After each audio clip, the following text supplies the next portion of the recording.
2005년 8월 22일 홍명보 당시 대한축구협회 이사는 파주 국가대표 트레이닝 센터에서 시작된 KFA 2급 지도자 강습회에 참가했습니다. 홍명보는 지도자 자격증이 없는 상태였는데요. 지도자를 할 생각이었다면 상급 지도자 자격증부터 따야 했습니다. 상급 지도자 자격증을 따면 유소년이나 초등학교 축구교실에서 지도자 생활을 할 수 있었습니다. 2급 지도자 자격증을 따려면 상급을 따고 2년이 지나야 했습니다. 하지만 홍명보에겐 예외 조항이 적용됐습니다. 협회는 국가대표팀에서 A매치 20경기 이상을 소화하거나 K리그 100경기 이상 출전한 경력자들에 한해서는 상급 지도자 자격증 없이 바로 2급 지도자 자격증을 딸 수 있게 했습니다. 2005년 9월 26일 협회는 딕 아드보카트 한국 축구 대표팀 신인 감독을 보좌할 코치 중 한 명으로 홍명보를 택했습니다. 지도자 자격증이라곤 전무했던 홍명보가 2급 지도자 자격증을 딴 지 3주 만이었습니다. 자격 논란이 불거졌습니다. 2급 지도자 자격증을 보유한 자는 중학교나 고등학교 팀만 지도할 수 있었는데요. 당시 KFA 규정에 따르면 대한축구협회 1급 지도자 자격증이나 아시아축구연맹 A급 지도자 자격증을 취득한 자만 대표팀 지도자로 일할 수 있었습니다. 협회는 당시 지휘권을 갖지 않는 보조 지도자 역할이기 때문에 홍명보 코치의 1급 자격증 취득 여부는 크게 문제될 것이 없다는 입장이었습니다. 지도자 경력이라곤 지도자 수업 3주뿐이었던 홍명보는 국가대표팀 코칭 스태프에 합류한 역사적인 사건이었습니다. 홍명보는 국가대표팀 코치를 맡은 지 1년이 채 지나지 않아 2006 독일 월드컵을 치렀습니다. 홍명보에게 국가대표팀 코치로 지도자 생활을 시작해 월드컵을 경험하는 데까지 필요했던 시간은 단 9개월이었습니다. 누군가는 평생의 꿈이 될 수 있는 월드컵을 경험하는데 홍명보는 속성 자격증 취득부터 돈으로 살 수 없는 월드컵 코치 경험까지. 정말 대단합니다. 이후에도 홍명보는 탄탄대로였습니다. 홍명보는 2006 독일 월드컵 후에도 국가대표팀에 남았는데요. 홍명보는 국가대표팀 코치로 2007 아시아축구연맹 아시안컵, 2008 베이징 올림픽을 차례로 경험했습니다. 2006 독일 월드컵 16강 진출 실패, 2007 아시안컵 3위 및 음주 파문, 2008 베이징 올림픽 조별리그 탈락 등 대표팀은 실패를 거듭했지만 홍명보가 책임질 건 없었습니다. 홍명보는 2008 베이징 올림픽을 마친 후 감독 생활을 시작했습니다. 많은 축구팬들이 알고 계신 것처럼 2010 광저우 아시안게임에서 한국은 한 수 아래로 평가받았던 UAE와의 준결승전에서 연장 접전 끝에 0대1로 졌습니다. 한국은 이 대회에서 3위에 머물며 홍명보의 경질이 예상되었습니다. 그러나 놀랍게도 홍명보는 경질되지 않았습니다. 아시안게임은 금메달이 아니면 의미가 없는 게 분명했고 지난 2002년 부산 아시안게임에서 3위를 한 박항서 감독이 경질되었던 사례가 있기에 명분은 차고도 넘쳤습니다. 그러나 협회는 홍명보를 경질하지 않았습니다. 심지어 2014년 브라질 월드컵에서는 본선 1승도 거두지 못하고 탈락했는데도 협회는 재신임을 발표했었습니다. 결국 여론의 반발이 점점 커지자 기자회견을 열어 자진 사퇴했었습니다. 이후 협회는 2017년 홍명보를 행정총괄 책임자인 전무이사로 내정했습니다. 당시 홍명보는 행정 경험이 전무했었습니다. 이렇게 협회와 홍명보는 아주 끈끈한 관계였으며 증명 없이도 임기를 보장받았었고 낙하산으로만 채용되었던 홍명보였습니다. 이번에도 프리패스로 채용된 것도 홍명보는 뭐 자연스러웠을 겁니다.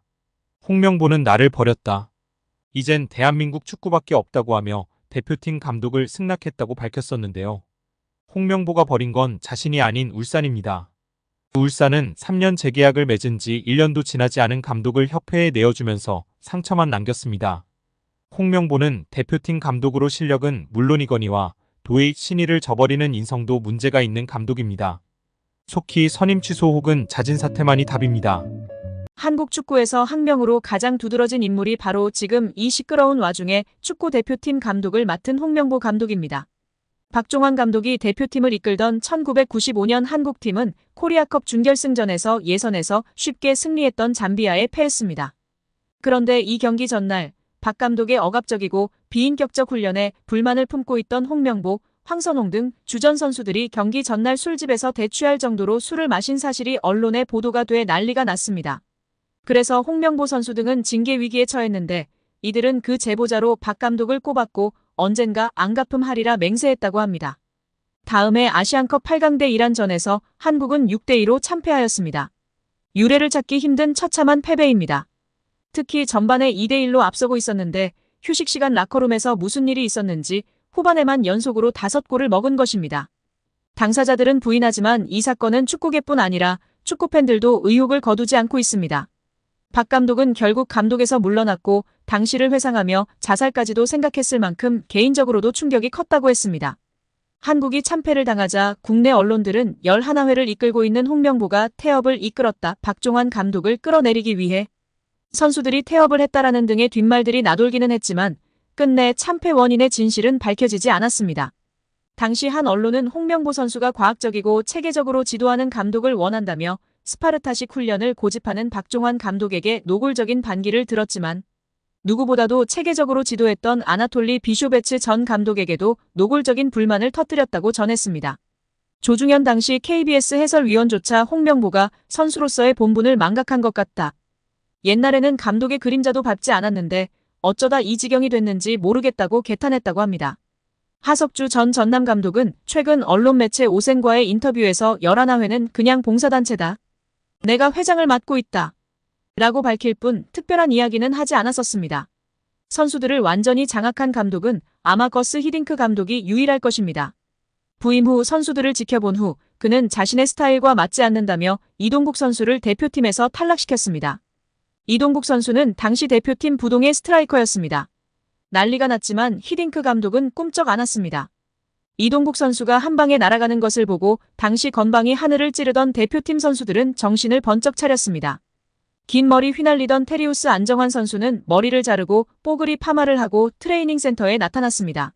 이는 히딩크 감독이 레알 마드리드 등 명문 유럽 프로팀의 감독이었고 직전 월드컵에서 한국팀을 5대0이라는 처참한 스코어로 지식여버린 네덜란드 팀의 감독이었기에 가능한 일이었습니다. 그런데 지금 월클 반열에 오른 손흥민과 차기 월클 이강인, 바이에른 뮌헨의 김민재 등이 즐비한 한국 대표팀입니다. 고작 K리그 선수발로 우승 몇 번 한 감독이 자기가 최고라고 자부하고 있는 상황 속에서 과연 어떨까요? 제대로 된 절차도 밟지 않은 낙하산 감독인 주제에 선수들이 너무나 불쌍할 따름입니다. 따라서 홍명보의 연봉은 최소 20억에서 최대 30억 원 수준이라는 것인데요. 월드컵 이후 아시안컵까지 계약을 장기간 맺었습니다. 다만 월드컵 종료 후 중간평가를 갖기로 되어 있으나 경질한다 한들 남은 계약 기간 보존 금액하면 최소 30억 원이겠고 홍명보뿐 아니라 외국인 코치 2명도 생각하면 60억 원 이상이 나가겠네요. 정말 최악인 것 같습니다.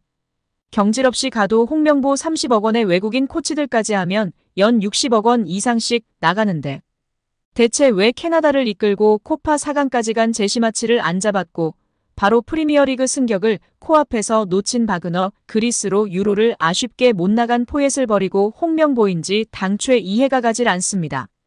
정말 최악입니다. 축협. 반드시 책임을 져야 할 것입니다. 지금 당장 말입니다. 이강인이 전 세계 2001년생 선수 중 프로 경험이 가장 많은 선수 중 한 명인 것으로 나타났습니다. 국제축구연맹 피파 산하 국제스포츠연구센터 CIES는 16일 2001년생 이후 선수 중 프로 경기 출전 경험이 많은 선수들을 조사해 발표했는데요. 이강인은 전 세계에서 활약하는 2001년생 선수 중 프로 경기 경험이 6번째로 많은 것으로 나타났습니다. 이강인은 16.8세의 나이로 자신의 프로 데뷔전을 치렀고 그동안 286경기에 출전했습니다. 이강인은 매년 평균 39.1경기에 출전한 것으로 나타났습니다. 2001년생 선수 중에선 레알 마드리드의 호드리구의 프로 경험이 가장 많은 것으로 드러났습니다. 호드리구는 379번의 공식 경기에 출전했고 해마다 평균 50.9경기에 출전한 것으로 나타났습니다. 2001년생 선수 중에선 호드리구에 이어 레알 소시에다드 쿠보의 프로 경험이 2번째로 많았고 나이트, 사카, 알베르토가 뒤를 이었습니다.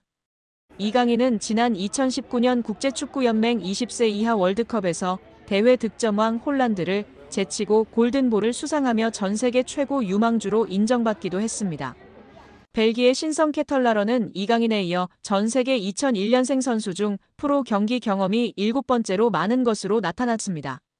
이어 이강인의 파리 생제르맹 동료 크바라츠헬리아가 전 세계 2001년생 중에선 8번째로 프로 경험이 많은 것으로 드러났습니다.